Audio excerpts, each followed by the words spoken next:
Number 21, 23. A property of a vector quantity that is not a property of scalar quantity is direction. For example, velocity has direction but speed does not. State two other scalar quantities and two other vector quantities. Scalar quantities क्या होंगी? मास. Okay जी, मास और power and work done. Very good. तो मैं फिजा का एक लिख लेता हूँ, पावर वर्क डन भी लिख सकते हैं आप. Very good. एनर्जी भी लिख सकते हैं. वेक्टर बता दें आप, वेक्टर कौन सी होंगी? Acceleration and momentum, displacement. Perfect. ठीक है, तो हमें इधर जो है वो कोई प्रॉब्लम नहीं है. 2 मार्क्स तो हमारे आराम से मिल जाएंगे. ठीक है, डिस्प्लेसमेंट है, फोर्स है, फलाना है, ढिमका है, बहुत सारी. State two properties that are possessed by both scalar and vector quantities. तो यस, मैग्नीट्यूड होता है और दूसरी चीज क्या होती है? Unit. Very good Fiza. So magnitude and unit दोनों में होगा, बस वेक्टर में क्या होगा? वेक्टर में डायरेक्शन स्पेसिफिकली मजीद आ जाती है. ओके जी. Now this question bothers some people. इसको देख लेते हैं. A ship at sea is traveling with a velocity of 13 meter per second in a direction 35 degree east of north in still water as shown in figure 1.1. ठीक है, तो 35 degree east of north यानी naughty elephants. ठीक है, अगर किसी को याद नहीं आता, naughty elephant squared water, naughty elephant squared water. So it's like NESW ऐसा होता है. तो बोल रहे हैं देखो, नॉर्थ ईस्ट पे 13 मीटर पर सेकेंड की वेलोसिटी से 35 degree to north of east, to east of north जो है वो आपकी एक वेलोसिटी है. ठीक है, determine the magnitudes of the components of the velocity of the ship in the north and east directions. Resolution करनी है, बड़ी सिंपल है. ठीक है जी. तो can you guys tell me कि जो है वो ये वाला कंपोनेंट क्या होगा? What is this component going to B? What is this component going to be? So Mutahar कह रहे हैं ये वाला जो है वो 13 sin 35 है, और दूसरा वाला जो है, दूसरा वाला क्या होगा फिर? ऑब्वियसली 13 cos 35 हो जाएगा. ठीक है, बहुत आसान है ये तो, इसमें तो कुछ भी हमें मसला नहीं होगा. ठीक है. अच्छा, तो north component of velocity and south का इतनी जगह पता नहीं किस खुशी में दी हुई है. नॉर्थ कंपोनेंट कौन सा है? नॉर्थ कंपोनेंट ये वाला है, 13 cos 35 लिख दें इसको. एक सेकेंड, इसको राउंड ऑफ करना होगा ना. अच्छा, राउंड ऑफ कर लेते हैं इसमें, ये नहीं लिखना होगा. 13 cos 35, what is this value coming out to be? And 13 sin 35, what is this value coming out to be? 10.6. और दूसरा वाला 7.456. नाउ अब देख लें कितना राउंड ऑफ करेंगे. टू सिग्निफिकेंट वैल्यू की 13, ये भी टू सिग्निफिकेंट, तो टू सिग्निफिकेंट कर दे. 10.6 11 हो जाएगा, 7.456 हो जाएगा 7.5. ठीक है, इजी पीजी. आ जाओ अब यहाँ पे. The ship now experiences a tidal current. The water in the sea moves with a velocity of 2.7 meter per second to the west. Calculate the resultant component of the ship in the east direction. अच्छा भाई, क्या बोल रहे हैं? देखो, पहले से ship कहाँ जा रही है? पहले से शिप 7.5 से जा रही है ईस्ट डायरेक्शन में. 7.5 मीटर पर सेकंड की वेलोसिटी से ईस्ट डायरेक्शन में जा रही है. ठीक है जी. So I am just going to draw this vector. It's already going in the east direction with a velocity of 7.5 metre per second. वो बोल रहे हैं भाई देखो, एक टाइडल करंट आना शुरू हो गया है जो वेस्ट की तरफ लेके जा रहा है शिप को with a velocity of 2.7 metre per second. ठीक है, थोड़ा छोटा करके बनाएंगे, बड़ा हो जाएगा. With a velocity of 2.7 metre per second. नजर आ रहा होगा, एक राइट की तरफ है, एक लेफ्ट की तरफ है. सब्ट्रैक्ट कर लें. ठीक है. So the resultant in the east direction is going to be 7.5 minus 2.7, that equals to 4.8 metre per second. ठीक है जी. तो we're going to write 4.8 metre per second. ये हो गया, आसान फुसान कुछ भी नहीं है. Now use your answers in B1 and B2 to determine the magnitude of the resultant velocity of the ship. भाई आपको पता चल गया रिजल्टेंट ईस्ट क्या है. नॉर्थ में कोई फर्क आया नहीं? नॉर्थ वही है. नॉर्थ अभी भी 13 cos 35 वही 10.6 है. तो आपको क्या पता है? आपको पता है आप अभी भी उतने ही 10.6, हमने उसको 11 राउंड ऑफ कर लिया था, और आपको ये पता है कि इन दोनों का रिजल्टेंट आ रहा है अब 4.8. ठीक है नी. तो दिस इज 4.8. अब आपने इसकी रिजल्टेंट वेलोसिटी निकालनी है. कैसे निकालेंगे? वही पाइथागोरस थ्योरम, वही हेड टू टेल रूल, वही चीजें सारी. ठीक है, 90 डिग्री ले रहे, कर ले. रिजल्टेंट कैसे निकलता है? रिजल्टेंट निकलता है 11 square plus 4.8 square whole under root, which is coming out to be 12 exact. Very good. So it's coming out to be 12. Very good. So 12 आ रहा है, 12 लिख लें इधर. हमारा हो गया ये भी काम. Use your answers in B1 and B2 to determine the angle between north and the resultant velocity of the ship. बोल रहे हैं नॉर्थ और रिजल्टेंट वेलोसिटी के बीच में बता दे. यानी रिजल्टेंट वेलोसिटी रेड और नॉर्थ वाला क्या है? ये वाला है ना, नॉर्थ. Naughty north. तो this is this. You want to find out this angle. कैसे निकालूं इस एंगल को? tan थीटा equals to opposite over adjacent, यानी 4.8 over 11, and then all you do is take tan inverse of this. Yes, so what's the tan inverse of 4.8 over 11? ठीक है, आप चाहें तो आप ये भी कर सकते हैं, ठीक है, आपके ऊपर कोई रिस्ट्रिक्शन नहीं है, आपको पता चल गया ये 12 है, तो आप साइन थीटा भी लगा सकते हैं, कॉस थीटा भी लगा सकते हैं, आप लोगों की मर्जी है, ठीक है, जो आपको अच्छा लगे। लेकिन ऑब्वियसली 12 आपने निकाला है, हो सकता है कोई एरर का चांस हो, तो use the values provided by the examiner, that is the most safest bet. ठीक है जी, 23.57 आ रहा है, हमें दोबारा इसको टू सिग्निफिकेंट राउंड ऑफ करने, तो 24 डिग्रीज लिख लेते हैं। 11 मार्क किस चीज में आ गए? 11 मार्क आ गए आसान पुसान सवाल में। अब जो है वो क्वेश्चन पेपर इतना आसान नहीं होगा। अच्छा, डिफाइन एक्सेलरेशन। एक्सेलरेशन क्या थी भाई? Rate of change of velocity, और कुछ लिखवाया था मैंने इसमें, rate of change of velocity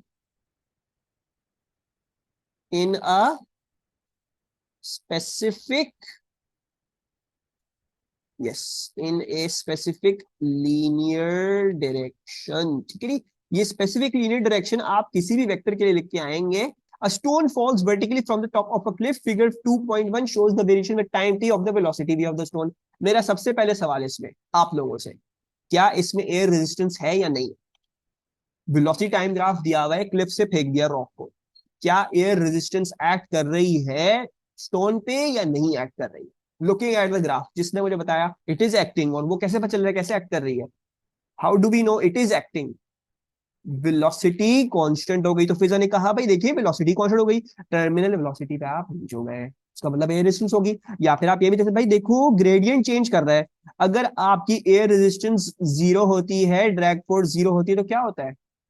आपका ग्रेडियंट चेंज नहीं करता है, हमेशा स्ट्रेट लाइन बनती है, 9.1 कांस्टेंट रहेगी, राइट? इन चीजों को याद रखना है। Explain with references to forces acting on the stone the shape of the curve in figure 2.1। तो पूरे तमीज से हमने क्या करना है, हमने इसको एक्सप्लेन करना है कैसे कैसे नहीं। अच्छा, कौन कौन सी फोर्सेज हैं? अगर हम बात करें स्फेयर पे, स्फेयर नीचे गिर रहा है, ठीक है, उसकी वेलोसिटी डाउनवर्ड है, तो कौन कौन सी फोर्सेज हैं जो उस पे एक्ट करेंगी? Which forces must act on this sphere? एक तो वेट है, परफेक्ट, वेट एक्ट करता है from the centre of gravity. दूसरा क्या है? एयर रेजिस्टेंस, एयर रेजिस्टेंस भी डाउनवर्ड्स होगी, अपवर्ड्स होगी, ठीक है, so it's not going to be downwards, उसकी मिस्टेक नहीं कीजिएगा, वेलोसिटी की डायरेक्शन है डाउनवर्ड्स, तो air resistance is always upwards, so आपकी एयर रेजिस्टेंस हो गई अपवर्ड्स। अच्छा, अब हमें क्या याद है, हमने ये स्पेसिफिक केस स्टडी पढ़ी है, क्या पढ़ी है भाई? शुरू में तो ड्रैग फोर्स होती नहीं है, क्यों नहीं होती? बिकॉज आपने जीरो की वेलोसिटी से छोड़ा होता है, तो पहले सिर्फ वेट एक्ट करता है, पहले 9.81 का ग्रेडियंट मिल रहा है, लेकिन आहिस्ता आहिस्ता जब वेलोसिटी बढ़ती है वैसे वैसे ड्रैग फोर्स बढ़ती है, तो नेट फोर्स कम होती जाती है, नेट फोर्स कम होती है तो नेट एक्सेलरेशन कम होती है, कम होते होते होते होते एक्सेलरेशन हो जाती है जीरो, जब ड्रैग फोर्स और वेट बराबर हो जाते हैं आपकी कांस्टेंट टर्मिनल वेलोसिटी रीच हो जाती है। मतलब अब इस बकवास को आपने इंग्लिश में करके लिख देना है। तो at the start only the weight acts which causes an acceleration of 9.81 downwards on the ball, on the rock है, सॉरी पता नहीं क्या है, on the stone, ठीक है। उसके बाद as the velocity increases downwards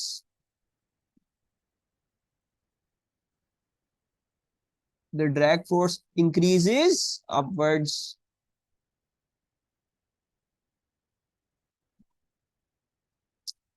therefore the net force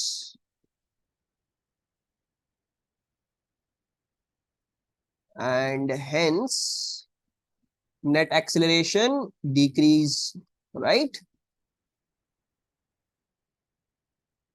Velocity,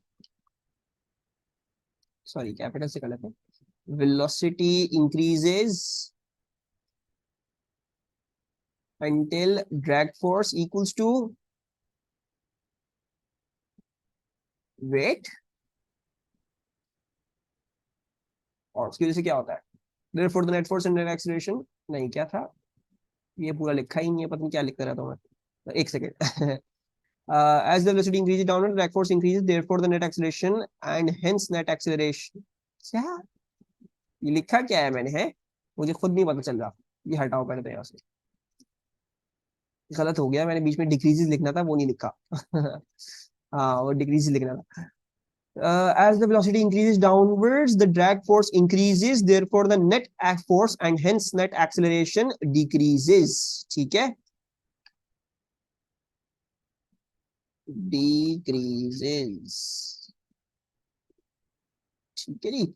eventually क्या होता है, इवेंचुअली क्या लेते हैं, इसको हटा लेते हैं वरना बड़ा लंबा हो जाएगा, जगह नहीं बचेगी। Let's write eventually, eventually the drag force equals to the weight, so net acceleration equals to 0 and velocity becomes constant. ठीक है, yes. तो हमने जो है वो सब चीजें एक्सप्लेन कर दी हैं। एक चीज जरा एग्जामिनर को और बता देते हैं कि हमें पता है कि एक्सेलरेशन जो है या नेट एक्सेलरेशन जो है वो ग्रेडियंट के बराबर है, ठीक है, ताकि एग्जामिनर को भी ध्यान रहे भाई हमने सब चीजें लिख दी हैं, ये ना हो कि वो हमारे कहीं मार्क काट दे। ठीक है, तो मैंने क्या बोला, एट द स्टार्ट सिर्फ वेट एक्ट कर रहा है, व्हिच कॉज एक्सेलरेशन ऑफ 9.1, जब भी आपको उसमें स्टीप ग्रेडियंट मिल रहा है यहाँ पे। उसके बाद as the velocity increase downwards the drag force increases, therefore the net force and hence net acceleration decreases, तो net acceleration डिक्रीज कर रही नजर आ रही है, graph is getting less steeper. Eventually decrease करते करते क्या होता है, ड्रैग फोर्स और वेट बराबर जाती है, यानी आपकी वेलोसिटी कांस्टेंट हो गई, नेट एक्सेलरेशन 0 हो गई। ठीक है, ये सबको हमको पता है। Now use figure 2.1 to determine the speed of the stone when the resultant force on it is 0। क्या स्पीड है भाई जहां पे रिजल्टेंट फोर्स 0 होगी, वो कौन सा पार्ट है? I think everyone can read of this value, क्या आ रही है, ये आएगी ना, राइट। आई होप सबको ये समझ में आ रहा हो कि ये वाली वैल्यू आनी है। So I believe it is coming out to be a 36, ठीक है, अप्रोक्सीमेटली 36 है। ठीक है, रिजल्टेंट फोर्स 0 हो गई यानी रिजल्टेंट एक्सेलरेशन 0 हो गई, ग्रेडियंट 0 हो गया। सो अच्छा ये भी देखने दो, इन्होंने 36 ही किया हुआ है, ये तो हाँ 36 ही है। So speed, okay, next up, use figure 2.1 to calculate the approximate height through which the stone falls between t equals to 0 and t equals to 30 seconds। तो मुझे ये बताएं 0 से लेके 30 सेकेंड्स तक पूछ रहे हैं क्या डिस्टेंस फॉल किया है हमने ग्राफ से, उन्होंने बोला है स्पेसिफिकली बोला है यूज फिगर 2.1, यानी ये ग्राफ इस्तेमाल करते हुए डिस्टेंस निकाल के दे दें आप हमें। We will use area under the graph, right. अब मसला क्या है, ये this is a, you going to have to count the boxes, ठीक है, इसमें और कोई तरीका नहीं लगने वाला। आपको क्या करना पड़ेगा, आपको बॉक्सेस गिनने पड़ेंगे, आपको बक्से गिनने पड़ेंगे, ठीक है। तो ये समझ लो एक जो है वो तरीके से एग्जामिनर ने क्या किया आपके साथ, he has played a game with you, ठीक है। अच्छा अब कुछ obviously you can take some approximations, ठीक है, कुछ अप्रोक्सीमेशंस ले सकते हो, जैसे ये एक काइंड ऑफ ट्रपीजियम का वो कर लो कंसिडर, ये एक ट्रपीजियम कंसिडर कर सकते हो।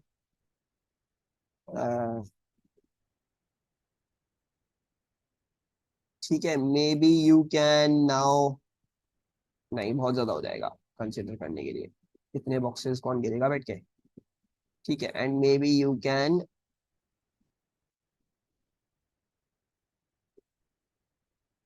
एक सेकेंड, अगर हम ये लें, नहीं यार ये तो बहुत ज्यादा ख्वारी हो जाएगी हमारी को, ख्वारी करवा रहा है, बिल्कुल सही बात है, ख्वारी करवा रहा है, कितने मार्क्स के लिए, 3 मार्क्स के लिए, इतनी ख्वारी करवा रहा है, इतनी ख्वारी हमें बर्दाश्त नहीं है, तो हम और उसको तोड़ेंगे और अपने लिए कन्वीनियंट करेंगे, पागल हो गया एग्जामिनर, ठीक है, इसको और तोड़ ताड़ के अच्छी तरीके से बिल्कुल आसान करके करते हैं, ठीक है। I am breaking it into certain boxes that I can perhaps count and you guys would also be able to do, ठीक है। बाकी मेरे ख्याल से और कोई चारा नहीं है, ट्रायंगल ही बना लेते हैं, ठीक है।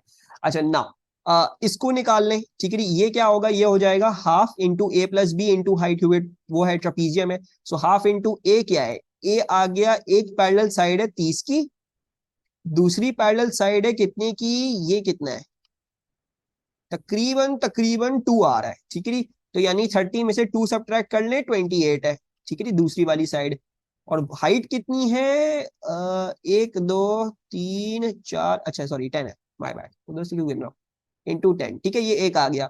दूसरा वाला भी कर लें इसी तरह, हाफ इंटू ये क्या है, अच्छा यहां से देखेंगे ये, अब ये 28 है, right, this one over here till here this is 28 plus, अच्छा ये कौन सी है, ये कितनी आ गई है, ये आ गई है आपके पास, अरे 2 नहीं है वो, my bad sorry, this is 2.5 है, तकरीबन 1 है, 1 है, तो ये बेसिकली 29 ही आ रहा है, ठीक है, दिस इज 29 नॉट, हाँ बेटा, क्योंकि गिनने बैठोगे तो मेरा बच्चा तुम्हारी जिंदगी निकल जाएगी, ठीक है, तो जिंदगी नहीं निकालनी है, हमने हमने क्या करना है, हमने एरियोग्राफ करना पड़ेगा, आपको ये ख्वारी करनी पड़ेगी, ठीक है। मजे की बात ये बताऊंगा मैं कि ये वाला, जैसे ये वाला वेरिएंट देख रहे हो ना, कौन सा वेरिएंट है, 23 वाला है, ठीक है। अक्सर ओकेजनल 22 में ऐसे, और अब रिसेंट वाले पेपर में तो बिल्कुल भी ऐसे सवाल नहीं आते हैं, क्योंकि एग्जामिनर खुद भी पता है कि वो गिनने बैठेगा तो उसका आंसर खुद भी गलत आएगा, ठीक है। तो ज्यादातर ये सवाल नहीं आते, लेकिन एक जस्ट फॉर लाइक एक चीज मैं दिखा दूं आप लोगों को करके, ये ना हो कि एग्जाम में आ गया आप लोग सब कहो सर ने सिखाया नहीं था, कुछ भी नहीं हुआ, हम जो है वो हमारा कबाड़ा हो गया, तो ये ना हो, ठीक है, थोड़ा बहुत हमें आ जाए। अच्छा ये हो जाएगा 1 2 3, this is 3, so this is 30 - 27 हो गया, एंड देन इनटू 10, ग्रेडियंट और मैं एक्सेलरेशन देगा ना बच्चा, मैं ग्रेडियंट क्यों निकालू, ग्रेडियंट से एक्सेलरेशन निकलेगी, मुझे चाहिए डिस्टेंस, तो मुझे एरिया ग्राफ लेना पड़ेगा, राइट। ओके अच्छा, अब ये क्या आ रहा है, ये आ रहा है 20 से लेके 30, ये है 10, और ये क्या है 20 से लेके 36, यानी ये हो गया 16, ठीक है। ये क्या है, एम, दिस इज 14 यहाँ पे, तो ये 13.5 है, 30 में से 13.5 निकाले, नहीं 30 में से नहीं, 13.5 से लेके आप 20 तक हो ना, 20 - 13.5 दैट इज 6.5, एंड ये निकाल लें, ये कितना आ रहा है, ये आ रहा है 35, तो 20 से लेके 35, ये हो गया 15, ठीक है। ये क्या हो जाएगा, ये हो जाएगा 33 है, तो ये हो जाएगा 13, ये क्या आ गया, ये आ गया के पास 1 2 3 4 5 6 7, 7 है, 7 × 0.5 दैट इज 3.5, ठीक है। अब ये सब आप निकाल लें, तो 16 × 10 दैट्स 160, 15 × 6.5 दैट इज 97.5, और 13 × 3.5 दैट इज 45.5, ठीक है जी। और इसी तरह करके ये भी निकाल लें, ये क्या आ जाएगा, ये हो जाएगा, बेस कितनी है इसकी, इसकी बेस है, ये क्या वैल्यू है, दिस इज 4 3, ठीक है, तो 3 में से 10 यानी ये 7 है, ठीक है। एंड ये वाली कितनी है, ये वाली है 34 है, 34 में से 20, ये 14 आ रही है, ठीक है। तो अभी अप्रोक्सीमेटली फिर हमें कुछ बॉक्सेस नजर आ रहे हैं, कुछ हमारे रह रहे हैं, वो हमें गिनने पड़ेंगे, ठीक है। सो दिस शैल बी 0.5 × 14 × 7, ये आ गया 49 आपके पास, ठीक है। ये क्या आ रहा है, 0.5 × 29 + 27 × 10, ठीक है, तो ये आ गया 280, और ये क्या आ गया 0.5 × 30 + 29 × 10, ठीक है, तो ये आ गया आपके पास 295। अच्छा नाउ अब ये कुछ बॉक्सेस रह गए, ये गिन लेते हैं, तो ओके, अब अब देख लो इनमें कितनी ख्वारी लग रही है for just 3 marks, let's say this is half 1, this is 2 3 4 5 6 7 8, 8.5 9 10 हो गए, 927, 927 तो कम आ रहा है मेरा बच्चा, फिर आपको इस पे 2 मार्क्स मिल जाते हैं, ठीक है। लेट मी ऑल्सो काउंट, एक दफा काउंट कर लेते हैं, ये आ रहा है हमारे पास, अच्छा ये हमारे ये सब टोटल करने के बाद 927 आ रहा है, ये कह रहे हो, ये जो रेड में सारा लिखा हुआ है टोटल करने के बाद, हाँ ठीक है, तो वो हमें बाकी बॉक्सेस भी गिने ना, तो हम वो गिन लेंगे तो हमारी एस्टिमेट ज्यादा अच्छी आ जाएगी, ठीक है। This is half, this is also half, एक कर लेते हैं इसको, फिर ये हो गए 2, ठीक है, ये 2 हो गए, फिर 3 4 5 6 7 8 9 10 11 12 13 14 15 16 17 18 19 20 21 22 23 24 25 26 27 तकरीबन 28 बॉक्सेस हैं, ठीक है, तकरीबन तकरीबन हिसाब से। हाँ ना, बता रहा हूँ, रेंज बता रहा हूँ, एक सेकंड पहले हम निकाल लें। ये तकरीबन 28 बॉक्सेस आ रहे हैं, ठीक है। अब आप इसको देख लोगे तो बेसिकली एक बॉक्स क्या रिप्रेजेंट कर रहा है, वन बॉक्स रिप्रेजेंटिंग 0.5 का एक बॉक्स है, ठीक है।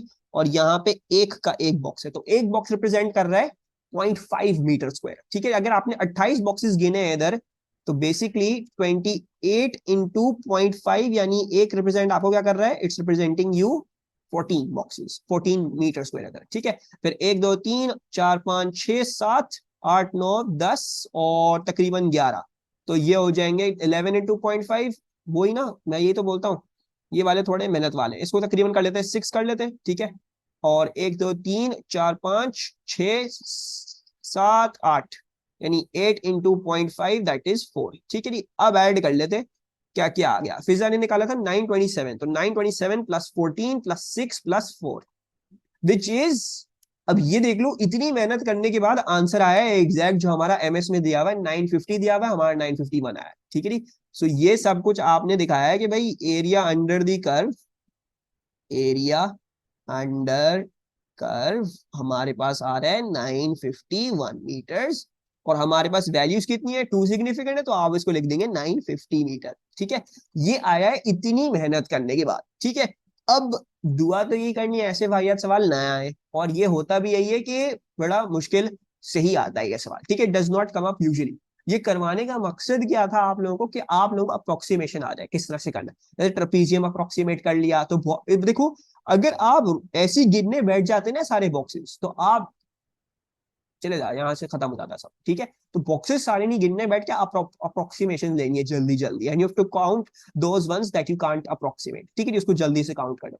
मेक श्योर यहाँ पे एक बॉक्स कितने का है उससे उसको निकाल लोगे, तो आपके पास टोटल एरिया अंडर कर्व आपके पास आ जाएगा। अच्छा, अब रेंज सुन लो, रेंज क्या है, ठीक है, वो मैं कॉपी डाउन कर लेता हूँ। तो एक मार्क, ये सवाल ने एक मार्क किस चीज का था, बच्चे ने अगर ये दिखा दिया कि उसको एरिया अंडर कर्व का पता है कि इसमें एरिया अंडर कर्व होगा, एक मार्क उसका है। इस सवाल में एक मार्क उस चीज का है, 2 मार्क बाकियों में से, उसमें से क्या है, दूसरा मार्क इस चीज का है कि अगर आपने 950 दे दिया, सॉरी, अगर आपने 920 टू 980 दे दी तो आपको 2 मार्क मिल जाएंगे, ठीक है। यानी मतलब ये बेकार के बॉक्सेस भी गिनने की जरूरत है। आपने अगर तमीज से अप्रोक्सीमेशन ले ली और आपने रेगुलर एरिया सही तरह से कर लिया ना, तो ये बेकार बॉक्सेस भी आपको गिनने की जरूरत नहीं है। आपका आंसर आ गया अच्छी खासी, 927 आया था ना, फिर ने निकाला 920 980 की रेंज में आ रहा है, परफेक्ट आंसर है, आप वो ठोक देंगे इधर, ठीक है। लेकिन हाँ, अगर आप मेहनत करना चाहें तो आपको असल भी बिल्कुल बेहतरीन चीज मिल सकती है, वो 950 मैंने करके दिखाया कैसे बिल्कुल एग्जैक्ट आया, ठीक है। तो आई होप ये सबको समझ में आ गया हो। अगर कोई ऐसी चीज आ जाए तो इसको अटेम्प्ट करने का तरीका यही होगा, आप डिफरेंट डिफरेंट वो निकालोगे, इसमें से कौन कौन से आपके पास जो है वो रेगुलर शेप्स बन रहे हैं, उनका एरिया निकालोगे। कोशिश ये करोगे सबसे कम से कम बॉक्सेस बचे गिनने के लिए, एंड देन जब गिन रहे हो तो फिर जल्दी जल्दी गिन लो, ठीक है। जैसे इसमें भी मैंने कोई बड़ी मेहनत से आधे आधे नहीं देखे, मैंने देखा यार ये आधा है, ये आधा है, ये आधा है, इनको एक कर लो, 2 हो गए, ये हो गए, इस तरह से करके मैंने जल्दी जल्दी गिन लिया, ठीक। आई होप अब कोई अगर ऐसा सवाल आता है तो आप लोग कर लोगे, ठीक है। वैसे तो नहीं आएगा, ठीक है, मुझे यकीन है ऐसे सवाल नहीं आते, ऐसे वाहियात सवाल नहीं आते, लेकिन अगर आ जाए तो you should be able to do that. अच्छा, moving onwards, on figure 2.2 sketch the variation with t of the acceleration a of the stone between time t equals to 0 and time t equals to 30 seconds, ठीक है। मैं ये भी suggest करूंगा अगर ये part किसी चीज से लिंक्ड नहीं आ गए, आखिर में करना, ठीक है। इसमें टाइम खराब करने की जरूरत नहीं है, ठीक है। Don't waste too much time. एक तो मार्क के एरिया अंडर कर्व, आप क्या कर दो, आप यहाँ पे गंदी वर्किंग करके आ जाओ, आप यूं हाईलाइट करके आ जाओ, कुछ करके आ जाओ, ताकि एग्जामिनर जब इस ग्राफ को देखो तो पता हो यार एरिया अंडर कर्व लगाने की कोशिश करो, आपको 1 मार्क तो मिल गया, ठीक है। तो don't waste too much time in here, waste it at the end. अक्सर वो बेशतर ये पार्ट आपको पता चलेगा कि लिंक नहीं होता किसी चीज के साथ, बिकॉज एग्जामिनर खुद भी पता है कि मुझे टास्क दे रहा है करने के लिए वो क्या है, इंतहाई वही आता है, ठीक है। तो थोड़ा सा इस पे देख के ही आगे पीछे पार्ट्स में अगर नहीं है, इंफॉर्मेशन रिक्वायर्ड नहीं है, तो इसको एंड में करके आना, ठीक है। On figure 2.2 sketch the variation the t of the acceleration a of the stone between time t equals to 0 and time t equals to 30 seconds। तो आई होप सबको याद हो कि फ्री फॉल में एक्सेलरेशन कैसी होती है, ठीक है। वी जस्ट डिस्कस दैट कि शुरू में सिर्फ 9.81 आपका क्या कहते हैं वेट एक्ट कर रहा होता है, राइट, ऐसा ही होता है। पॉजिटिव ग्रेडियंट है यहाँ पे, यानी इन्हें डाउनवर्ड्स एज पॉजिटिव लिया हुआ है, ठीक है। इस बात को भी समझ लेना, डाउनवर्ड्स एज पॉजिटिव लिया हुआ है। तो बेसिकली 9.81 जो शुरू में आ रहा है that is going to be a positive 9.81, और वो मेरे हिसाब से तकरीबन आएगा 6 7 8 9 और 9.5 और 9.8 तकरीबन तकरीबन यहाँ पे आ जाए। यानी शुरू में you're supposed to be at somewhere over here, then वो डिक्रीज करते करते करते करते आपकी एक्सेलरेशन जीरो होती है। आई होप सबको याद हो। यहाँ पे अब ग्राफ में देखते हुए आपने देखना है यार एक्सेलरेशन जीरो असल में हुई कहाँ है, ठीक है। अब ये बहुत ज्यादा गंदगी हो गई, I am just going to remove this, ठीक है, ये वाली लाइन, क्योंकि इसी पे ही है हमारी इंफॉर्मेशन। तो मेरे ख्याल से मुझे जहां तक नजर आ रहा है, मुझे लग रहा है 20 सेकंड पे आके आपकी एक्सेलरेशन जीरो हुई है। 17.5, हाँ चलो 17.5 तक तकरीबन हो गई थी। तो basically somewhere in the range 17.5 to 20 you have to touch the axis of, इसको कांस्टेंट दिखाना है उस पे। So it's going to be something like this, ठीक है। एक second,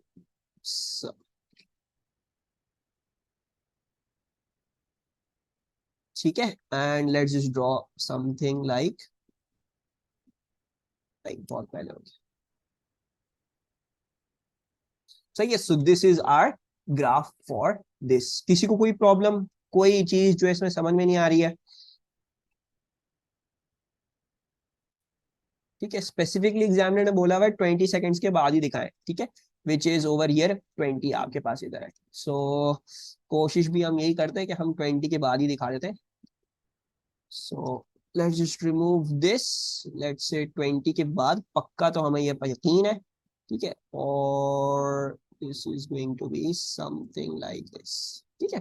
now this is just आपका वो एक्सेलरेशन फ्री फॉल रिवाइज करवा दिया मैंने कि ये इसका सवाल आ गया। काइनेमेटिक्स में तो नहीं आया, खैर काइनेमेटिक्स नहीं बोलेंगे इसको, बट कोई ऐसा कोई चीज नहीं थी which was some outer concept, ठीक है। अच्छा मूविंग ऑनवर्ड्स, अब ये मजे का सवाल है Majeed. Define the moment of a force about a pivot about a point. तो ये क्या होता है? It is the turning effect of a force, turning effect of a force given by force into perpendicular distance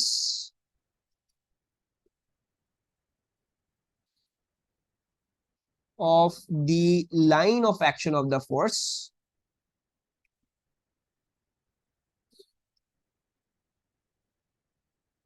from the point। अच्छा इस दफा pivot नहीं लिखा हुआ, पॉइंट लिखा हुआ, तो from the point, ठीक है।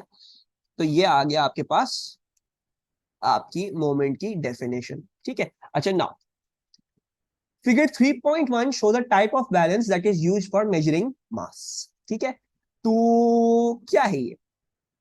एक स्प्रिंग है, ठीक है, एक पैन है, पैन में ऑब्वियसली सामान रखते होगे जो भी वे करना है, ठीक है। तो आपने कुछ सामान रखा है इधर, ऑब्वियसली उसकी वजह से एक क्या कहते हैं क्या कहेंगे इसको, this is clockwise moment that develops. Clockwise होने की वजह से ये बीम घूमता है और ये फिर किसी और वैल्यू पे पॉइंट कर रहा होता है। तो इस तरीके से एक बैलेंस बनाया हुआ आपने, ठीक है, जो आपको मास की रीडिंग बता रहा है या जो भी इधर बोला हुआ है जो भी रीडिंग दिखाएगा, ठीक है। तो something like this is working, ठीक है। Obviously there are several other things, जैसे ये टेंशन अप्लाई कर रहा होगा, इसका खुद भी अपना वेट होगा और फलाना ढिमाका, वो सब अभी हमने देखना है, ठीक है। लेकिन बहरहाल आई होप समझ में आ गया कि चल कैसे रहा है। A rigid rod is pivoted about a point 6.2 centimeter from the center of a pan, which is attached to one end. The object being measured is placed on the center of this pan. ठीक है, यहाँ पे इधर centre में लग गया तो आप A spring attached to the rod 1.8 centimeter from the pivot is attached at its other end to a fixed point P. The spring obeys Hooke's law over the full range of operation of the balance. ठीक है, अच्छा now ये भी आपको दिखाया हुआ है। A pointer on the other side of the pivot is set against a millimeter scale, which is a distance 52.6 centimeter from the pivot. When the system is in equilibrium with no mass on the pan, the rod is horizontal and the pointer indicates a reading on the scale of 86 millimeters. ठीक है, यानी अगर कुछ भी नहीं रखा हुआ है तो पॉइंटर आपको दिखा रहे हैं, जो रीडिंग आपको भी दिख रही है वो है 86 मिलीमीटर्स की। ठीक हो गया। अच्छा, उसके बाद क्या है? An object of mass 0.472 is now placed on the pan. As a result, the pointer moves to indicate a reading of 123 millimeter on the scale when the system is again in equilibrium. Show that the increase in length of the spring is approximately 1.3 millimeters. ठीक है, now looks like a very weird kind of question, क्योंकि इतनी सारी details पहले हमें नहीं दी जाती हैं बिफोर अ क्वेश्चन। नाउ सबसे पहले तो ये समझ लो, क्या चीज समझ लो कि जैसे ये मुझे याद पड़ रहा है, बहुत मुश्किल क्वेश्चन था ये वाला। खैर, अच्छा, pointer on the other side of the pivot is set against which is 52.6 centimetres on this. अच्छा, when the system is in equilibrium with no mass on the pan, the rod is horizontal and the pointer indicates a reading of 86 millimetre. ठीक है, an object of 0.472 kg is now placed on the pan. As a result, the pointer moves to indicate a reading of 123 millimeters. ठीक है, let's say 123 is somewhere over here. ठीक है, ऐसा करते हैं, इसको कर लेते हैं, यहाँ पे कहीं है, दिस इज 123, और ये पूरी की पूरी बीम अपने पॉइंटर समेत घूम के क्या हो गई है, ये रोटेट कर गई है। ठीक है, which is not going to the pivot. Pivot में से गुजारने के लिए क्या करना पड़ेगा, थोड़ा सा इसको हमें यू करना पड़ेगा। ठीक है, सो ये कुछ घूम के आपकी जो बीम है, जो सीधी थी पहले, वो कुछ घूम के अब ये हो गई। ठीक है, नाउ ऑब्जेक्ट का मास ये है, is now placed on the pan. As result the pointer moves to indicate a reading of 123 millimetre on the scale when the system is again in equilibrium. Show that the increase in length of the spring is approximately 1.3 millimeters. Now, आप pan ये रहा, ठीक है, आपने इसके अंदर कुछ ना कुछ चीज रखी है। क्या चीज रखी है? जिसका मास है 0.472। ठीक है, सो इसका मास है आपके पास 0.472 kg, and obviously you guys also know कि इसका कोई ना कोई उसकी वजह से वेट होगा, एंड उसकी वजह से ही ये आपका मोमेंट का डिफरेंस कॉज हुआ है। ठीक है, नाउ अगर ये देखोगे, ठीक है, if you look at this information, तो आपने जब मास रखा है, ठीक है जी। अच्छा, अभी अगर देखोगे, अगर आप लोग इसको इस तरह से करना चाहो कि मैं अगर नेट मोमेंट इक्वल टू 0 ले लूं, या कुछ इस तरीके से कर लूं, इसमें से सही है। So if you try to go on and you say, अच्छा यार, इसकी वजह से देखो, इसकी वजह से एक क्लॉकवाइज मोमेंट इंट्रोड्यूस हुआ है। ठीक है, और इसकी ये जो टेंशन है, ठीक है, आप लोगों को पता है टेंशन ऊपर की तरफ होगी, तो स्प्रिंग को एक्सटेंड करना चाह रहे हो नीचे की तरफ, right, it got extended like this, so the tension will be something like this. ना आपको पता है इक्विलिब्रियम में होगा तो आपका ये जो क्लॉकवाइज मोमेंट है, it is being cancelled out by this anti clockwise moment. मसले की बात क्या है, देखो, हम टेंशन तो निकाल सकते हैं, right, through this method. Weight का जो क्लॉकवाइज है वो टेंशन के एंटी क्लॉकवाइज के बराबर होगा, हमें पता है, हम वो कर लेंगे। ठीक है, टेंशन निकालने के बाद आपको स्प्रिंग कांस्टेंट नहीं पता, तो आप एक्स नहीं निकाल सकते, आप इंक्रीज इन लेंथ नहीं निकाल सकते, आप वो एक्सटेंशन ही निकाल सकते। So we have to basically employ some other method. अच्छा, दूसरी बात ये देखोगे, जो ऐसे सवाल होते हैं ना, शो दैट, जो ऐसे सवाल होते हैं जो एग्जामिनर को लगता है ऐसा कि बच्चे नहीं कर पाए, तो वो हमेशा देखोगे कि शो दैट और ये बकवास लिखी हुई होगी। ठीक है, if you are not being able to do this question, you pick up this value and do the next parts. ठीक है, आपको इसमें टेंशन लेने की जरूरत नहीं है। जहां शो दैट लिखा हुआ, आपसे शो दैट नहीं हो रहा, भाड़ में डालो, नेक्स्ट क्वेश्चन पे आ जाओ, पूरा बाकी का पेपर सॉल्व कर दो, फिर आके वापस बाद में आके देख लेना। Use this value to your advantage, क्योंकि एग्जामिनर खुद भी पता है बहुत सारे बच्चे इधर लड़खड़ा आ जाएंगे।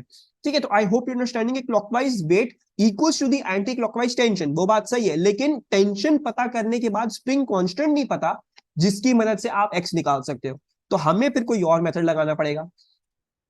अच्छा, कोई और मेथड क्या होगा? ठीक है, now we are going to use something that is going to mind boggle all of you.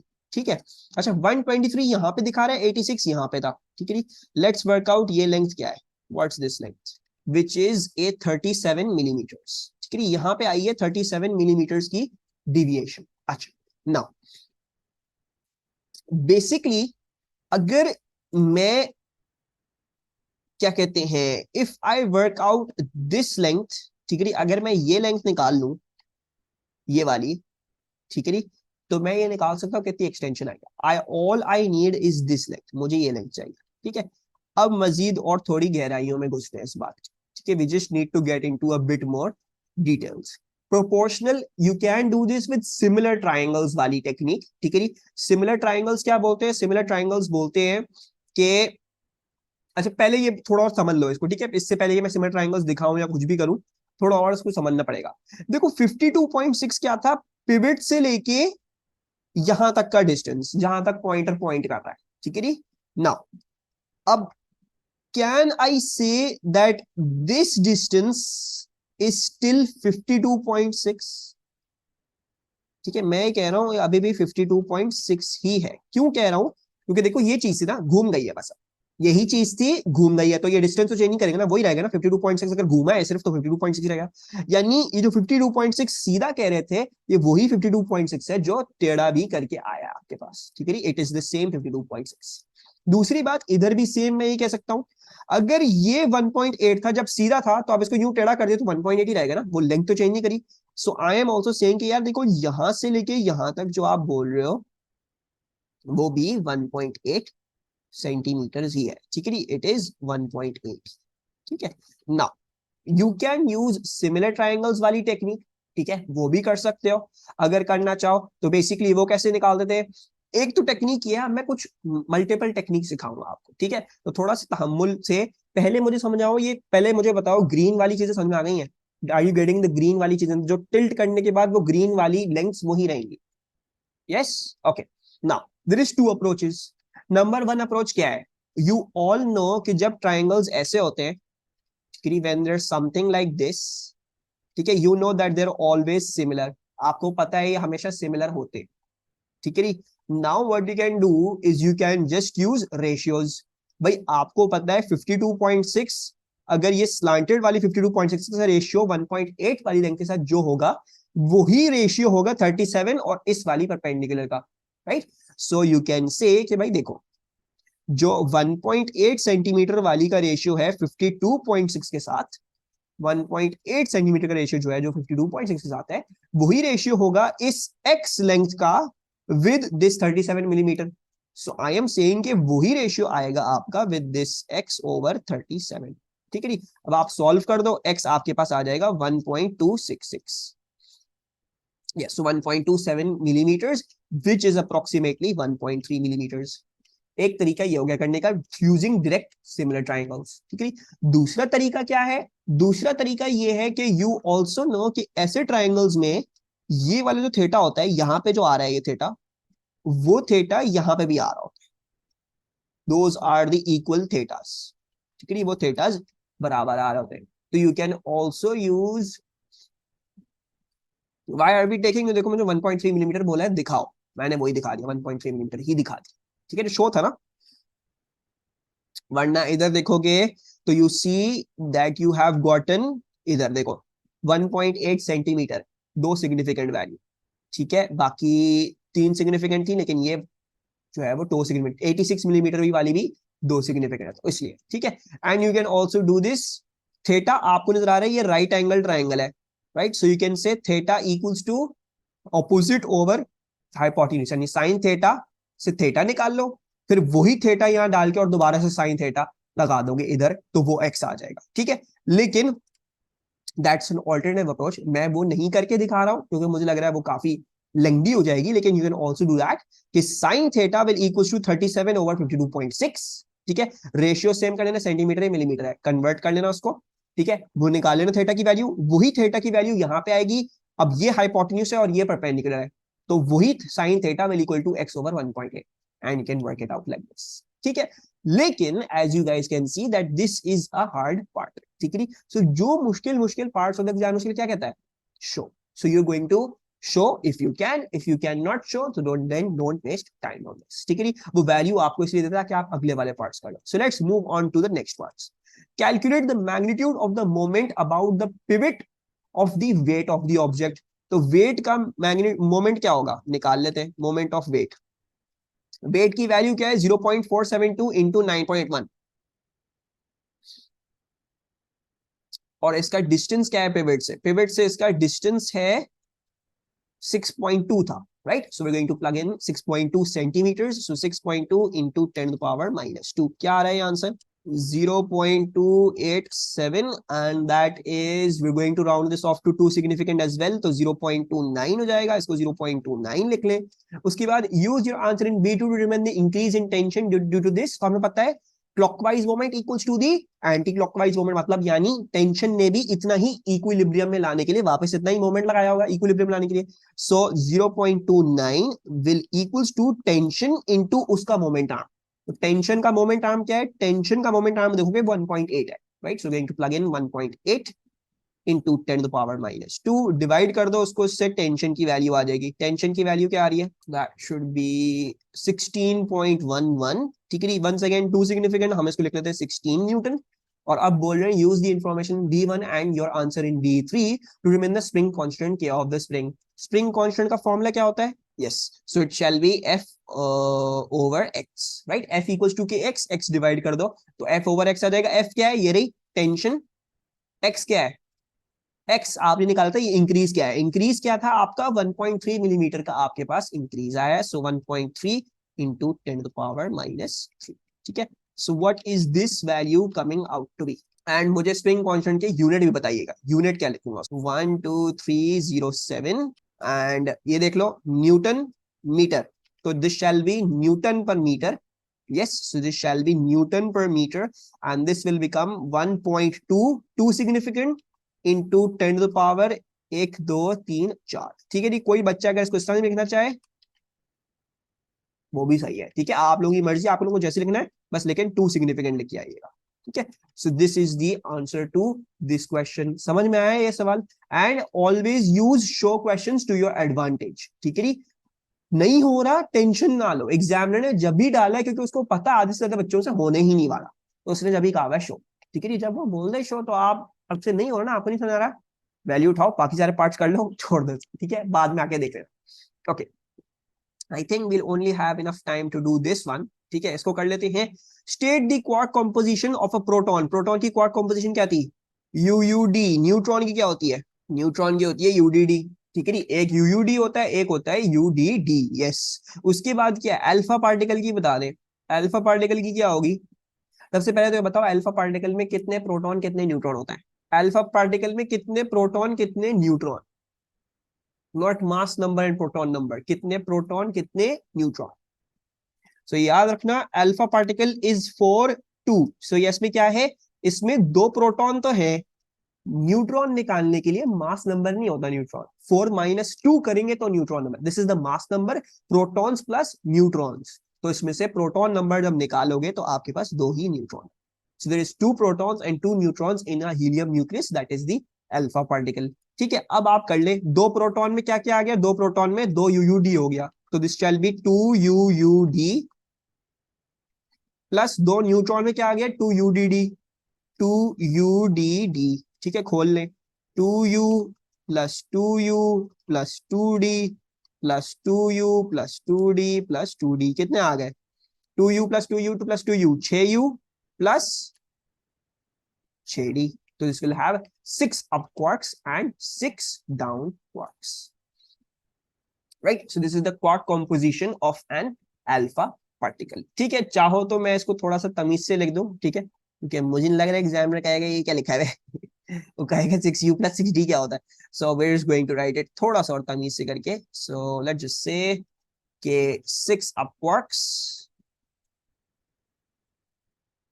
And 6 down, ठीक है जी। ऊपर प्रोटॉन न्यूट्रॉन की जंक्शन की जरूरत नहीं है क्योंकि एग्जामिनर को पता है, ये वाली नोटेशन उसको पता होता है, ठीक है।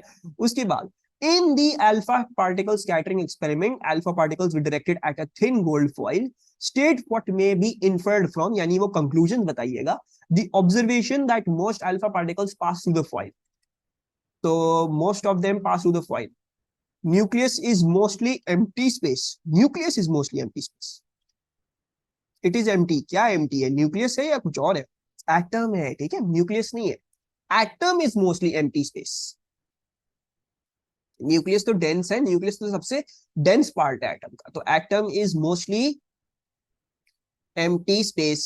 ठीक है, इसके अलावा मैंने आपको एक और भी दिखाई थी, इसमें वो भी लिख सकते हो कि nucleus is very small compare to the atom of the atom. ठीक है, nucleus is very small in size compare to the atom. अच्छा, the observation that some alpha particles are scattered through angles greater than 90।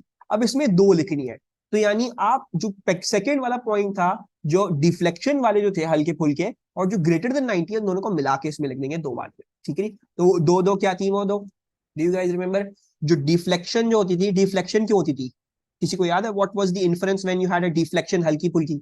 याद करो, nucleus होता है positively charge, तो alpha particles जो positively charge है वो डिफ्लेक्ट तभी करेंगे ना जब दोनों पॉजिटिवली चार्ज। तो हमने इससे इन्फर कर लिया न्यूक्लियस क्या है, positively charge. So we going to write number 1, nucleus is positively charge. ठीक है, और दूसरा क्या था कि कुछ पार्टिकल आए, वो जब आके लगे तो ऐसे लगा दीवार थी सामने, रिफ्लेक्ट करके वापस आ गए। तो दीवार होने का मतलब क्या है कि most of the mass of the atom is concentrated in the nucleus. ठीक है, यानी most of the mass is concentrated in the nucleus, या ये लिख ले न्यूक्लियस इज द क्या कहते हैं, most dense part of an atom. खैर वो तो ऊपर हो गया, तो हम इसको लिख लेंगे कि nucleus most of the mass is concentrated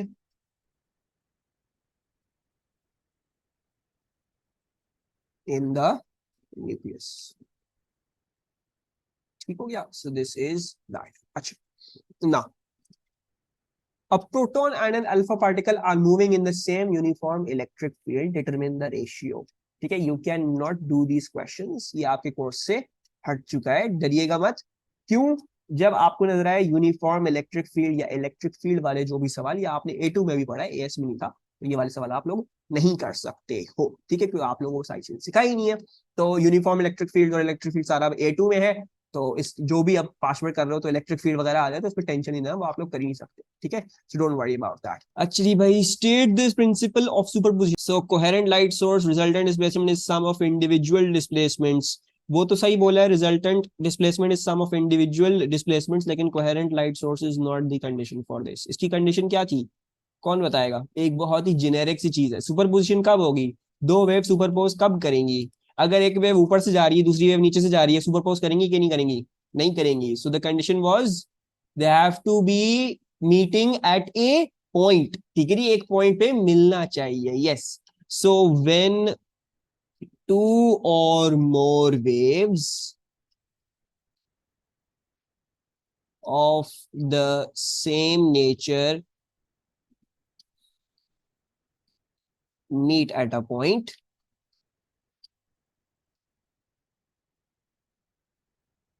the sum, sorry, the resultant displacement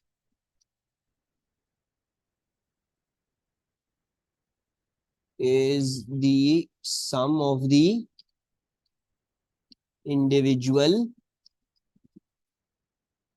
displacements। ठीक है जी।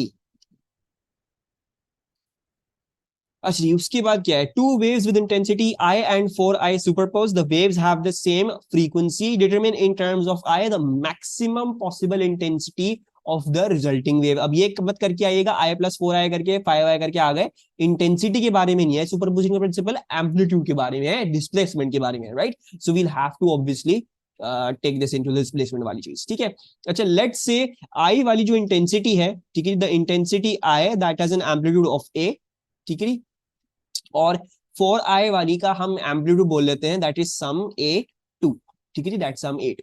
अब पहले तो अच्छा, तो और दूसरी ये कर लो कि जो रिजल्टेंट वेव होगी उसकी बोल रहे हैं मैक्सिमम पॉसिबल, यानी कंस्ट्रक्टिव इंटरफेरेंस पे ही मैक्सिमम पॉसिबल आ रही होगी। तो बेसिकली लेट्स से ये A1 है, ठीक है, let's say this is A1, so A1 + A2 over here would be the amplitude that we are looking for. ठीक है, अब obviously you haven't been given A1 और A2, तो आप A1 + A2 भी नहीं कर सकते, तो आपको पहले तो लिंक निकालना पड़ेगा इनके एम्पलीट्यूड्स बीच में, लिंक क्या है, कैसे वर्कआउट करेंगे, क्या होगा क्या नहीं होगा। ठीक है, so let's first of all work out A1 और A2 के बारे में कुछ चीजें using our trusted relationship that intensity is directly proportional to A square.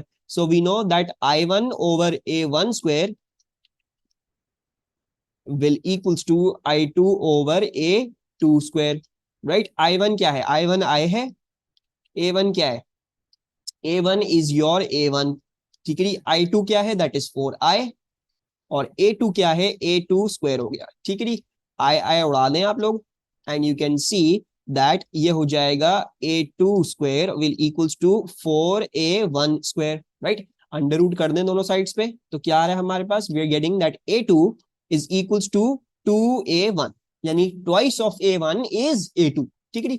अब आप अपना A1 प्लस A2 करके फाइनल इंटेंसिटी निकाल ले, दोबारा से ये चीज लगेगी, इसमें I अपॉन A1 जाएगा, लेकिन अब आप रिजल्टेंट के लिए करोगे, ठीक है। So once again I upon A1 square, but now for the resultant wave, तो I am trying to find out what is the I final, जो दोनों की कंस्ट्रक्टिव इंटरफेरेंस के बाद हो रही है, and over here I have to do A1 plus A2 whole square, ठीक है। सो इसको थोड़ा सा और लिख लेते हैं further, I upon A1 square that equals to I final, A1 तो A1 ही है, A2 जो है वो 2A1 है, तो A1 plus 2A1 becomes 3A1 square, right? So 3A1 and then whole square हो जाएगा, right? Now express the squares. So I will equals to I final upon A1 square plus 3 का square is 9A1 square, ठीक है। Now you can cancel out A1 square, A1 square उड़ा दे, and then you can see that the I final will equals to 9 times the initial intensity, ठीक है। So it is 9 and हमें option तो मेरे ख्याल से 9 ही लिख देता है बस, आई थिंक दैट्स हमने जो है वो सिग्निफिकेंस पूरी दे दी है। कोई प्रॉब्लम किसी को समझने में सवाल, and I know the marks are a bit क्या कहते हैं अनफेयर ओवर हियर, ठीक है, बट इट वाज जस्ट कि ये वाली जो चीज है इसके लिए जरूरी नहीं थी कैलकुलेशन, क्यों, बिकॉज एक अगर आई है एक 4I है, तो इट इज प्रिटी ऑब्वियस, आपको पता है एम्पलीट्यूड स्क्वायर के हिसाब से इंटेंसिटी बढ़ती है। तो अगर आप बोल रहे हो कि एक का A1 है और दूसरे का फिर क्या होगा, अगर उसकी 4I है तो ऑब्वियसली 2 टाइम्स एम्पलीट्यूड होगा, ताकि स्क्वायर्ड 4I आपको मिल रही है, ठीक है। तो अंडरस्टूड थिंग, अगर आप ये नहीं भी दिखाते तो एग्जामिनर बेसिकली इसके मार्क नहीं डाले, उसने इस चीज के मार्क डाले आपके, ठीक है। So this is the thing, but I showed you whole everything, so that's sir. Right पर जो किया वो समझ नहीं आया, राइट पर जो किया ये वाली जो चीज है, अच्छा मेरा बच्चे देखो, बोल रहे हैं तुमने A1 A2 निकाल लिया, ठीक है, तुम्हें A1 A2 पता गया, बोल रहे हैं determine terms of I the maximum possible intensity of the resulting wave. अब ये दोनों सुपरपोज करेंगी, ठीक है। मैक्सिमम पॉसिबल कब आएगी, जब कंस्ट्रक्टिव इंटरफेरेंस होगी, दोनों एम्पलीट्यूड्स ऐड अप होंगे, तो उनकी वजह से जो फिर फर्दर इंटेंसिटी आएगी, राइट। नाउ अब मैंने क्या किया, मैंने दोबारा से यही चीज लगाई, I1 upon A1 square will equal to I2 upon A2 square. I1 क्या रखा, ये रखा, A1 क्या रखा, ये A1 रखा, ठीक है। I2 क्या रखा मुझे, क्योंकि अब रिजल्टेंट निकालने, तो मैंने देखा I2 को I फाइनल या I रिजल्टेंट कह लो, जैसे भी कहना चाहो, और इसकी एम्पलीट्यूड्स क्या हो जाएंगे, ऑब्वियसली पहली वाली वेव का जो एम्पलीट्यूड है, दूसरी वाली वेव का जो एम्पलीट्यूड है, वो दोनों ऐड अप कंस्ट्रक्टिव निकालना, ठीक है। So A1 plus A2 and then whole square. आपने A2 वर्कआउट कर लिया, that was 2A1, A2 was 2A1, तो आपने A2 की जगह 2A1 डाल दिया, A1 plus 2A1 3A1 square हो गया, ठीक है। 3A1 क्या हो गया, 9A1 होल स्क्वायर हो गया, एंड देन A1 कैंसिल और 9 पर जाके मल्टीप्लाई, ठीक है। सो हमने कुछ भी नहीं किया, हमने बस फिर इन द नेक्स्ट स्टेप हमने दोबारा से ही वो इंटेंसिटी वाले प्रोपोर्शंस लगा के, in this one I assume that the amplitudes are going to be what, A1 plus A2 constructive interference की वजह से मेरे पास मेरा पे वो लास्ट पॉइंट आ रहा, ठीक है। समझ आया, दोबारा समझाऊं, अच्छा और क्या बोलना था, बस ये था, ठीक है। एनी प्रॉब्लम्स किसी को, अगर ये बात समझ नहीं आई तो लेट मी नो, अगर क्लियर है तो लेट मी नो टू, बोल दो चैट में यस या something, just type yes if you have understood this. Okay perfect, next thing, ठीक है, ये बताएंगी हमें फातिमा, ठीक है। Coherent light of wavelength 550 nanometre is incident normally on a double slit of separation 0.35 millimeter. A series of bright and dark fringes form on a screen placed at distance of 1.2 meter from the double slit as shown in figure 4.1. The screen is parallel to the double slit. Distance D, separation a, जो slit separation होती है, wavelength भी पता है आपको। क्या बोल रहे हैं फातिमा आपसे, आपसे बोल रहे हैं Fatima determine the distance between the centres of adjacent bright fringes on the screen.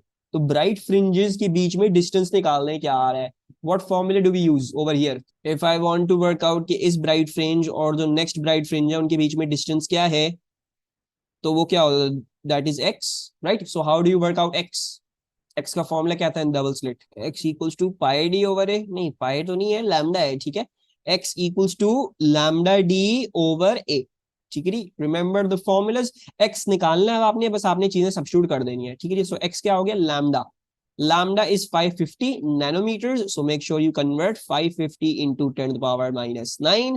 d क्या है आपका, d है आपका 1.2, so that is going to go in as 1.2. a क्या है आपका, a है आपका 0.35 millimeters, so 0.35 into 10 to the power minus 3, ठीक है। what is the distance x working out to be? और दोबारा से देख रहे हो 3 मार्क का, बस ये सिर्फ ये फॉर्मूला अगर याद और उसमें चीजें डालनी हो तो इसको भी 3 मार्क्स का दे देता है exam. 1.88 into 10 to the power minus 3, ठीक है, that seems correct. 1.88 into 10 to the power minus 3।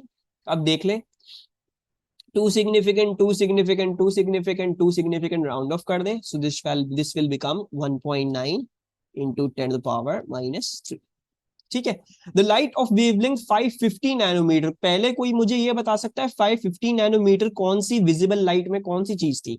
Does anyone remember which color wave had this type of wavelength? Red.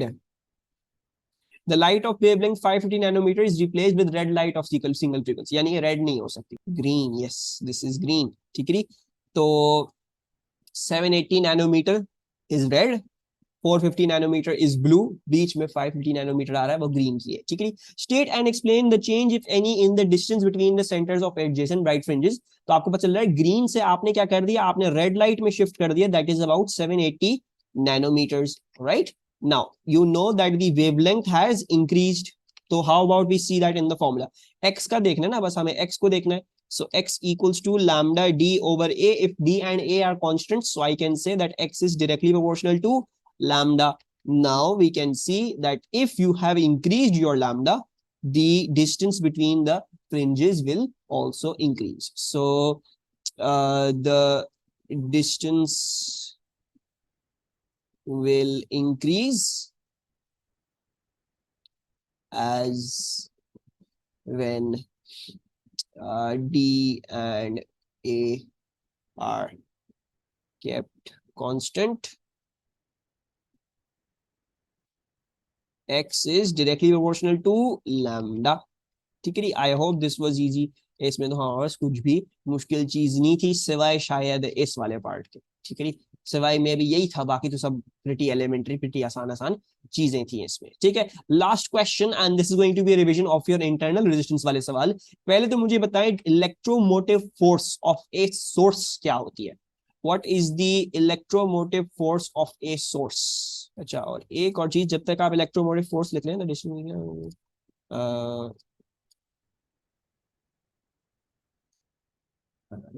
Red has longer wavelength, ठीक है, let's write that, tutorial में वो apparent नहीं था।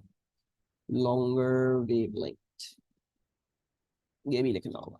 अच्छा, ये चीज मत भूलिएगा कि पोटेंशियल डिफरेंस और ईएमएफ, ठीक है, ये दोनों चीजें जो है ना वो एनर्जी नहीं है, ठीक है, they are not energy, they are work done पर यूनिट चार्ज। यानी आप सिर्फ इसको एनर्जी नहीं लिख के आओगे, you will write these are the work done पर यूनिट चार्ज, ठीक है। सो वर्क डन पर unit charge, and now you can write any of the things जो इब्राहिम ने बोला है या दानिया ने बोला, दोनों ने बिल्कुल सही बात बोली है, बस ये वर्क डन पर यूनिट चार्ज वाली चीज मिसिंग थी। या तो आप ये लिख लें कि in converting chemical energy to electrical energy, या आप ये लिख लें to move a unit charge around the whole circuit, ठीक है। सो वर्क डन पर unit charge in converting chemical energy to other forms of energy, ठीक हो गया। So this is the actual definition of this. Fatima, आपको कोई problem? आमना, एक बच्चा डिस्कनेक्ट हो गया है, I am not sure who that is, I think Ibrahim है ये, ठीक है, ठीक है। Okay, now the circuit shown in figure 5.1 contains a battery of EMF E that has internal resistance R, a variable resistor, a voltmeter and an ammeter, ठीक है। ये voltmeter है, एमीटर है, वेरिएबल रजिस्टर है, और दिख रहा होगा क्लासिक कौन सा वाला सेटअप है, इंटरनल रेजिस्टेंस वाला सेटअप है। बैटरी है, उसकी इंटरनल रेजिस्टेंस है, वेरिएबल रजिस्टर है बाहर, ठीक है नी। Readings from the 2 meters are taken for different settings of the variable resistor. The variation with current I of the potential difference V across the terminals X, Y for the battery shown in figure 5.2. You can see that you're getting a straight line graph. ठीक है, तो सबसे पहले तो वो recall कर लेना आपने कौन सा, जो हमने इसमें लीनियर लॉ पढ़ा है, right? And what was that linear law? That the terminal voltage equals to E minus IR, right? Now V क्या है? V is the across the terminals XY. ये नजर आ रहा होगा, टर्मिनल वोल्टेज V है, ठीक है। And now I just want to be V और I का मुझे लिंक निकालना है, ठीक है। सो इसको एक काम करते हैं, हम इसको भी V ही कह देते हैं, VT की जगह, ठीक है। Let's just call this V and इसमें लीनियर लॉ लगा देते हैं, ठीक है। आई होप याद हो, V equals to minus R I plus E, right? Because I want to get V on the Y axis, I on the X axis. So this is Y, ठीक है। This is M, this is X plus C. So ये आ गया आपका X axis पे, ये आ गया आपका gradient. जब भी देखो डाउनवर्ड स्लोपिंग लाइन है, negative gradient, and you have a intercept that is going to be E. So might be a good thing to just extend this line to so that you can see what's the intercept, ठीक है। I think intercept आएगा हमारा यहाँ पे, and आगे भी कर देना एक्सटेंड, हो सकता है हमें जरूरत पड़ जाए। सो कुछ ऐसा है, ठीक है। अब ऑब्वियसली मेरे उसने पूरे को पूरा क्या कहते हैं इंगल्फ कर लिया है, ठीक है। ऑब्वियसली आप पेंसिल से करोगे तो आपको असल ग्राफ फिर भी अपैरेंट रहेगा, ठीक है। अच्छा, now explain why V is not constant. Can anyone tell me why this V is not constant? V क्यों चेंज कर रहा है बार बार? अगर बैटरी का EMF कांस्टेंट है तो ये जो टर्मिनल वोल्टेज है ये क्यों चेंज कर रहा है बार बार? What is happening? Why is the terminal voltage change? Can anyone try to give me या formulate me a answer properly? Think about it in terms of this, V equals to E minus IR, ठीक है। इस तरीके से सोचो, इसमें क्या चीज चेंज कर रही है जिसकी वजह से V चेंज कर रहा है? There are two ways you can think about it, and Aamna ने एक बात हमें बात सही बोली है।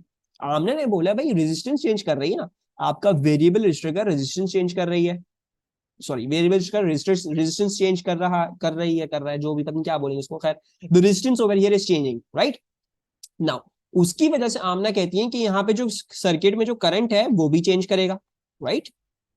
And then you can see, yes, so then you can see hence the current in the internal resistance is also changing, जिसकी वजह से जो वोल्टेज ड्रॉप है या पोटेंशियल डिफरेंस है across the internal resistance, that is also changing, and hence you're getting a changing V, that is the terminal voltage, ठीक है। ना इसके दो तरीके, या तो आप ये चीज इस्तेमाल करो V equals to E minus IR, या आप V equals to I capital R के थ्रू एक्सप्लेन कर, ठीक है। ना I am going to not suggest that you use this one.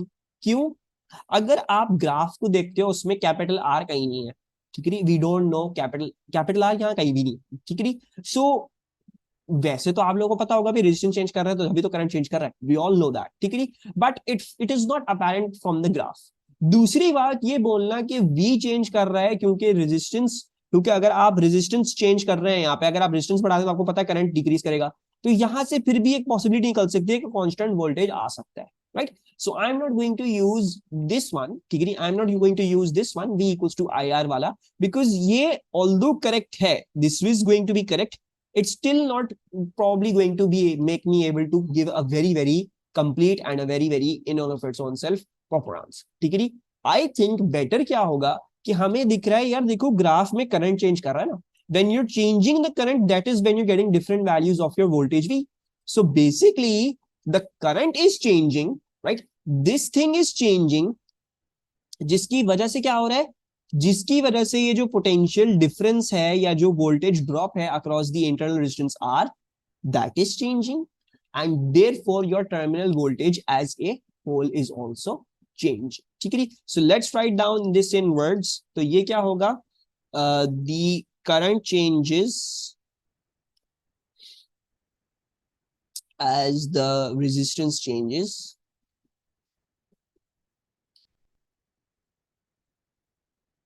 Therefore, the potential difference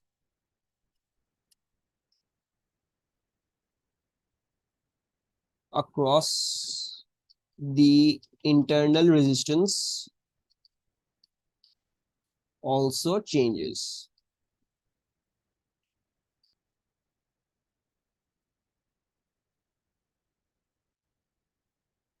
V given by V equals to E minus IR will also change, right?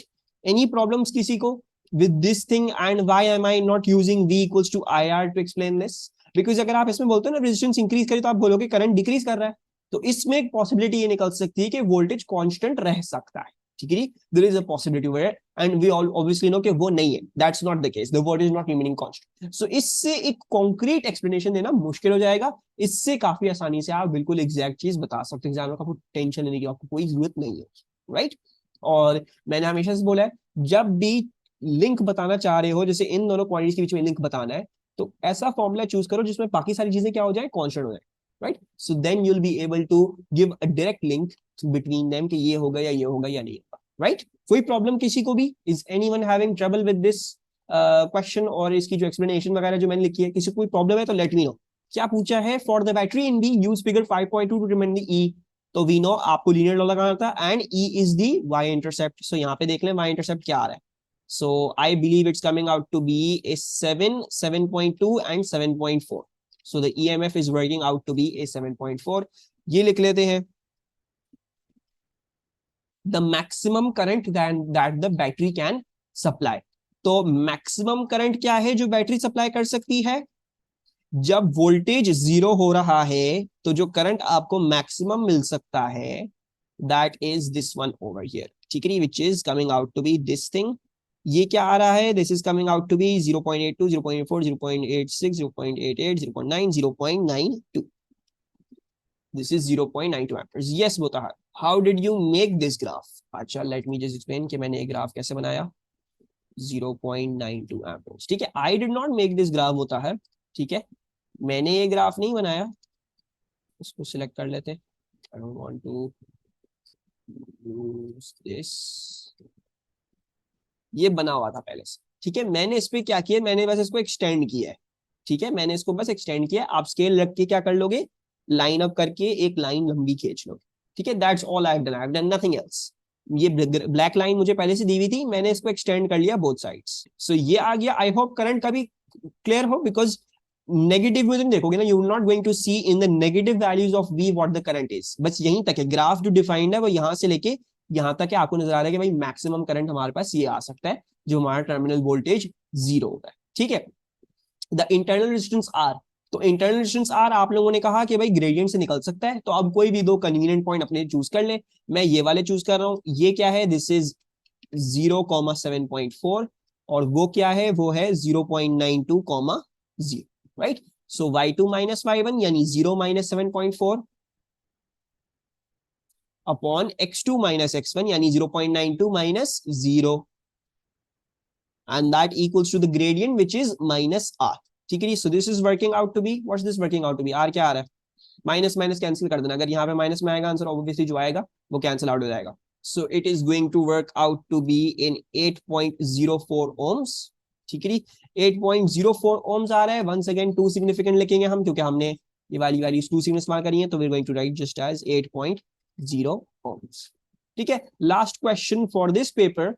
On figure 5.2, sketch a line to show a possible variation with I of V for a battery with a lower EMF, ठीक है जी, EMF lower है and lower internal resistance than battery in B.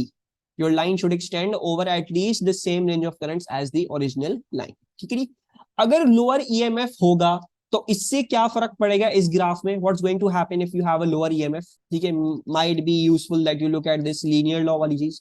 अगर मैं EMF छोटा कर दूं तो क्या फर्क पड़ेगा इस ग्राफ में? No, if I am decreasing the EMF, अगर मैं ईएमएफ डिक्रीज कर रहा हूं तो what feature on this graph can you say for sure कि ये कम हो जाएगी, ये नीचे आ जाएगा, ये ऊपर से जाएगा, ये इस तरह से हो जाएगा, कुछ और हो जाएगा?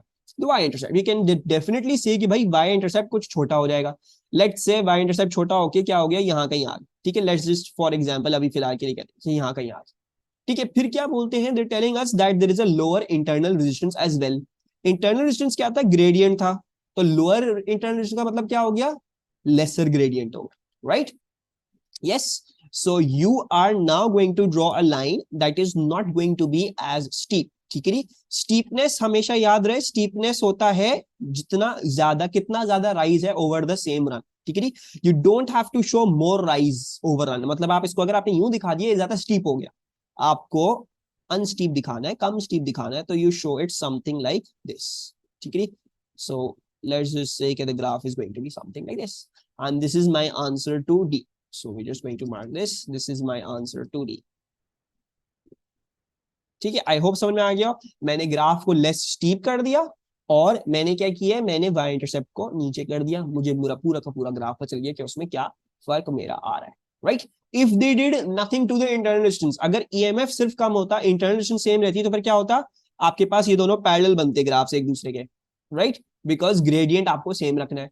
अगर सिर्फ इंटरनल डिस्टेंस चेंज करते, ईएमएफ चेंज नहीं करते, तो फिर क्या बता, if they decrease the internal distance, तो बस ये ज्यादा वो बनता, फ्लैट बनता। अगर इंक्रीज कर देते तो फिर ये कुछ इस तरह से बनता, right. So there are different case scenarios, obviously examiner आपको हर चीज बताएगा, and on basis of that if you have worked out your internal अपना linear law correctly, then there is going to be no problems. EMF बोल रहे change कर दो, change कर देना, इंटरनल डिस्टेंस बोल रहे चेंज कर दो, सेम रखो, जो भी करो, तो वो बस वो फीचर्स आपको देखनी कि वो सेम हो रही है, चेंज हो रही है, कैसे चेंज हो रही है, and then you just have to draw your straight line because it's always going to be a line, perfect, ठीक है। So this paper is also done.